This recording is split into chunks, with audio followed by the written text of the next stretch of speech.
Wow! Receiving ako!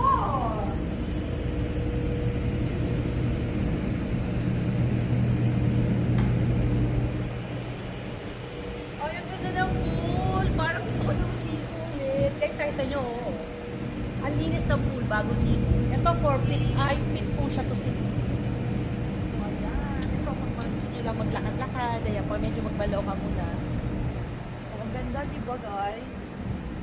Dito lang, pag minsan tahimik ang mundo, gusto mo lang maging tahimik, o ayan, lang dito, lalakad-lakad lang po ako dito. Pag ano, papahangin, ganyan, pag umaalis ako dun sa area na magugulo, so dito lang po ako nagpupunta. Kasi minsan gusto mo naman, pa nag-edad ka, gusto mo, parang tahimik ka, wala ka masyadong gusto maisip, kundi yung peaceful life lang. Sometimes gusto mo yung nag-enjoy ka lang. Kasi when you get old, gusto mo parang, wow, happy ka na lang. Not for material things. For simple things.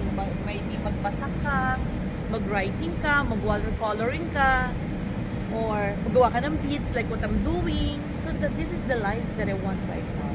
So guys, sa mga taong boring, marami po kayong magagawa. Huwag po kayo, porque wala po akong trabaho. For 6 months, I'm unemployed, but I'm okay.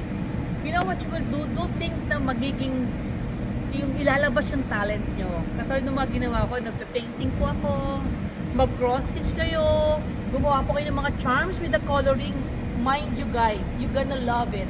You will enjoy. Makikita nyo, meron pa kayong another talent na nakatago na hindi nyo po nakikita. Kaya sa inyong mga katulad ng edad, if I were you, tara, sama kayo. If you want to join with me, let's go! Bye!